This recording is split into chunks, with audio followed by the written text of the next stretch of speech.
ఇలాంటి ప్రశ్న నా కోర్ట్స్లో చాలామంది నన్ను అడిగారు. శ్రీధర్, నువ్వు ఇది పెట్టుకున్నావు, నువ్వు ఇది పెట్టుకోవడం వల్ల నువ్వు are you not losing the clients అని.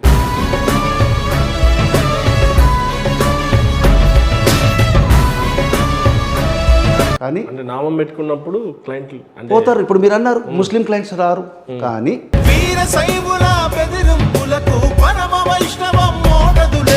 ఇవాళ నాకున్న క్లయింట్స్లో 90% of the top most clients are from Muslim community.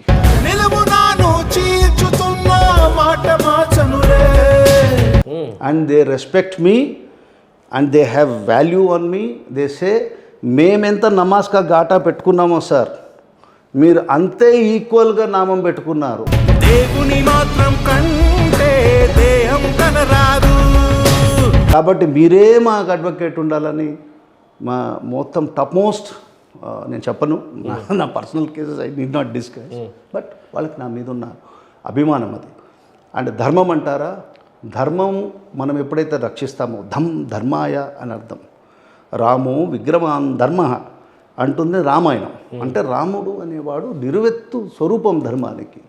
కృష్ణం ధర్మం సనాతనం అంటారు. సనాతనమైన ఆది నుంచి ఋషి పరంపరలో వచ్చిన జ్ఞానాన్నంతా కూడా ఇచ్చినవాడు భగవద్గీత.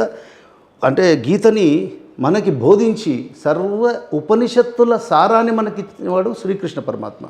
ఈ రెండింటిని మనం చెప్తున్నాం. ఇవాళ బీజేపీ పార్టీ తీసుకోండి, రాముడు అంటున్నారు. రాముడు అంటే ధర్మమే కదా. ఆ ధర్మానికి ఇంతకుముందు నేను ఈ నామం పెట్టుకున్నప్పుడు ప్రతి వాళ్ళు నన్ను నవ్వేవాళ్ళు. శ్రీధర్కి పిచ్చి పట్టింది అనుకున్నారు, కానీ నేను అందరికి పిచ్చి ఎక్కిస్తా, నేను పట్టను. అయితే ఇవాళ ఇదే నామము, you know what is the entry wherever court I'm going, top most advocates come and salute to me, నమస్కారం పెడుతున్నారు. మా వైఫ్ కూడా అడిగింది, ఎందుకు శ్రీధర్ ఇదంతా అంటే, ఇది అందరూ ఒక జెండా వేసుకున్నారు. ఒక పార్టీ లీడరు ఒక మామూలు మానుష్య మాత్రంలో చేసిన జెండాకే అంత విలువ ఉండే, అంత ఐడెంటిటీ ఉంటే, ఆత్మకి దైవమైన పరమాత్మ యొక్క నామాన్ని ధరించడం తప్ప అని నేను అడుగుతాను. దానికి ఆన్సర్స్ ఉండవు. కాబట్టి అది నా journey is a different plane. దానికి కావాలంటే మనం ఎప్పుడన్నా మెజిస్ట్రేటివ్ కానీ, అంటే జడ్జి గారు కానీ ఎవరైనా మిమ్మల్ని ప్రశ్నించినప్పుడు కానీ, లేకపోతే చూసినప్పుడు ఈ నామం గురించి ఎప్పుడైనా మెజిస్ట్రేటివ్ కానీ జడ్జెస్ చేశారా, కనీసం అడిగారా? అడుగుతారు. ఎలా ఉండేవాడు శ్రీధర్, ఇలా అయిపోయావంటే అప్పటికంటే నేను ఇప్పుడు చాలా బాగున్నాను అంటాను. నవ్వుతారు. అంటే నాకు ఒక్కొక్క కోర్టులో ఎందుకు శ్రీధర్ ఇలా నామం పెట్టుకుని ఇలా అయిపోయావు అంటే, జనాలకి ఏంటంటే నామం పెట్టుకుంటే వైరాగ్యం అని, కానీ దీంట్లో భగవత్ ఆనందం ఉందని తెలుసుకోలేకపోతున్నారు. ఓకే, ఈ ఆనందం, ఆ రుచి, భగవంతుడిని సర్వ దశల్లో మనం చూడగలుగుతామన్న ఆనందం ఉందే, దానికి మించిన ఆనందం ఈ భౌతిక విషయాలు ఏది లేదు. ధనము, యవ్వనము అన్నీ కూడా పోతాయి. డైలీ ఎంత టైం కేటాయిస్తారండి ఈ నామానికి? నేను అరౌండ్ ఒక 10 to 15 minutes అనుష్ఠానం చేసుకుంటాను. ఆచార్య పరంపర చదువుకుంటాను. ఇంకా భగవంతుడికి చాలా మోకరిల్లు ఉంటాను. నిత్యము నేను మీతో మాట్లాడుతున్నా కూడా నేను నా అంతర్ముఖంగా నేను ఆ పరమాత్మనే కాళ్ళు పట్టుకొని ఉంటాను. ఎందుకంటే any time anything can happen. So చదువుతూ అంటారా అంటే అనుష్ఠానంలో ఇచ్చిన మంత్రం అనేది, మంత్రం ఏంటంటే మననత్రాయేతి ఇది మంత్ర. మంత్రం అనేది ఏదో మనం పట్టించి ఒక మొక్కిపడిగా చెప్పినంత మాత్రం పలకదండి. అమ్మ అనేది ఉందనుకోండి, పిల్లోడు అమ్మ అనొచ్చు, అమ్మ అని ప్రేమగా అనొచ్చు. ఆ ఆర్ద్రత ఉన్నప్పుడు భగవంతుడికి మంత్రం అనే మాధ్యమం ఆయన క్రియేట్ చేసింది కదా, దెర్ ఇస్ నో నీడ్. మనల్ని ఆయన రక్షించాలనుకున్నప్పుడు ప్రహ్లాదుడు ఏ మంత్రం చదివాడు? నారసింహుడు స్తంభంలో మీరేమైనా చదవగలరా? నేనా? ఎనీ మంత్రాస్ నేను అలా అంటే ఎనీ మంత్రాస్ ఒక మంత్రం చెప్తాను, ఇది అందరికి పనికొచ్చే మంత్రం, ఎలా చదవాలి అనేది గట్టిగా మీకు నచ్చినట్టుగా. హయగ్రీవ ఉపాసన. హయగ్రీవ అనే భగవంతుడు సాధారణంగా మనం 4-5 ఈ భగవంతుల్ని చూసి మనం మురిసిపోతుంటాం. హయగ్రీవ అంటే కంఠంలో నుంచి ఉన్న అశ్వ యొక్క శబ్దంతో వచ్చే సామవేద సారమైన స్వామి. ఒకసారి ఓం నమో భగవతే అష్టాదశాంగ వేద వేదాంగ తదంగ శ్రవణ పఠన బోధన ప్రబోధన మిలన సంకలన వచన ప్రవచన బల ఫల సిద్ధి ప్రధాయనే వాచస్పత్యే అత్యుత్సాహ సరసీరుక మందహాస విలాస వికాస భగవన్ త్వాం దృశ్యం మాం కురు కురు స్వాహ. Super sir. ఇది ఒక్కటి పఠిస్తే మనకేంటంటే ఈ అనుష్ఠానం అంటే పెద్దలు ఇచ్చిన మంత్రం. పెద్దలు ఏం చెప్పారంటే how to study A subject is శ్రవణ పఠన మిలన కలన సంకలన వచన ప్రవచన ఇత్యాది సర్వగుణాలన్నీ కూడా దీంట్లో ఆటోమేటిక్ న్యూరో లింగ్విస్టిక్ ప్రోగ్రామ్ అవుతుంది. అది మంత్రసిద్ధి. అది మన ఏన్షియంట్ ఋషి పరంపర ఇచ్చిన జ్ఞాన బోధ, ఒక key for the treasures of wisdom. కానీ ఏం లాభం సార్, ఈ రోజులలో ఋషులు ఇచ్చినటువంటి అన్ని పాఠ్యాలు పాపం పుస్తకాలు అని చెప్పి అటకలకి ఎక్కిపోయినాయి. ఏమి పాతకాలం తలపుర్త గంధాలు అయితే కనిపించకుండా పోయినాయి. ఒకరోజు నిజంగానే మీరు టైం ఇస్తే చేద్దాం. అయితే ఒకటి మహేందర్ గారు, ఎప్పుడైనా కూడా ప్రపంచము ఎలా వెళ్తుందంటే పీక్ వెళ్తుంది, కిందికి వస్తుంది. ఇప్పుడు ఇండియాకి it's a right time for revival. నా మాట తీసుకోండి, ఇక్కడికి వెళ్ళి 4 years నుంచి India is going to become super power decided. అంటే మనం చూస్తున్న దాంట్లోపల మీరు అన్నీ చూడండి, ఎక్కడెక్కడ అడ్వకేట్ రాహుల్ గాంధీ హయాంలోనా లేకపోతే మోడీ హయాంలోనా? రాహుల్ గాంధీ మోడీ అని మనం చూడకూడదు. ఎవరైనా కూడా పబ్లిక్ డిబేట్ వస్తుంది, కానీ మోడీ వల్ల ఒక ఇండియన్ ఐడెంటిటీ వచ్చింది. మొన్న మోడీ గారిని చూడండి, దేశభక్తి పెరిగిందంటారు. అయితే ఠాకూర్ అని చెప్పి, మృణాల్ ఠాకూర్ అని చెప్పి ఆమె యూట్యూబ్ లోపల సంగీతం చేసుకుంటుంది.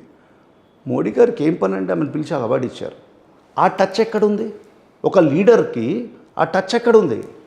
దట్ ఈస్ హ్యూమన్ టచ్ రావాలి అక్కడ, ఊరికనే ఆర్టిఫిషియల్ టచ్ కాదు. మన తెలంగాణలో ఉన్న ఒక ఆర్టిస్ట్కి మన పద్మశ్రీ ఇచ్చారు. How it is possible? It is only privilege of very big people కదా. మోడీ గారి గవర్నమెంట్లో నేను చూసింది అది. సరే, కొన్ని ఆయన మీద అంటే పార్టీ మీద కానీ బిజినెస్ లాబీలు అవన్నీ ఉండొచ్చు, మనకు తెలియదు. మనకు అంత జ్ఞానం ఇంకా దేవుడు ఇవ్వలేదు, మనకి దేవుడు అంత జ్ఞానం ఇవ్వలేదు. ఒకవేళ అలా ఆయన చేశారనుకోండి, ఎవరి కర్మ వాళ్ళకి ఇదవుతుంది.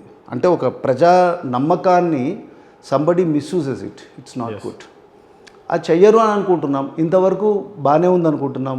ఆయన చేసిన పని లోపల కాశ్మీర్ ఏదైతే ఉందో మన దేశంలో అంతర్భాగం అయింది కదా. అది మోడీ గారికి మనం మెచ్చుకోవాలి. హూ ఈజ్ సో డేరింగ్ అండి, చేయగలుగుతారు అది.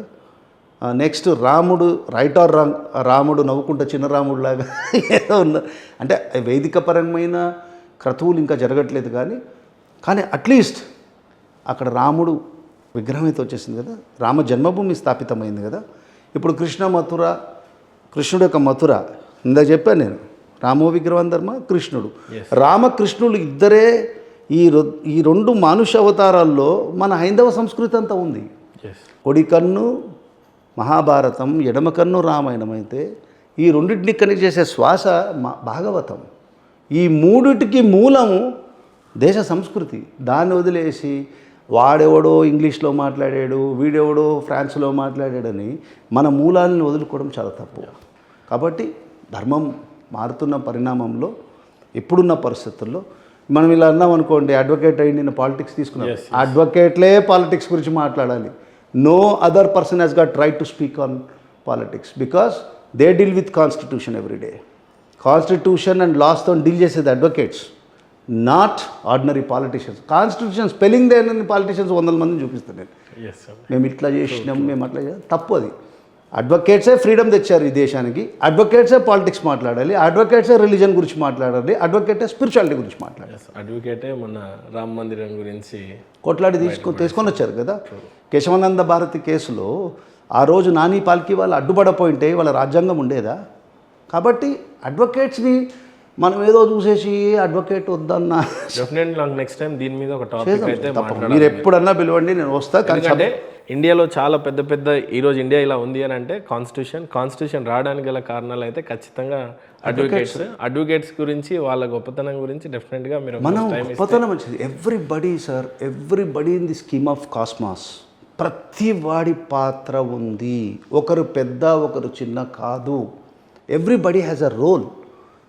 ఇప్పుడు అన్ఫార్చునేట్లీ ఏమైందంటే, ఇంటికో బన్ను, ఇంటికి కూతురి పెళ్ళి, చనిపోతే ప్రాజెక్టు, ప్రతిదీ ఉన్న ప్రతి లైఫ్ కీస్ అన్నీ కూడా పొలిటికల్ సిస్టమ్కి ఇచ్చేసాం.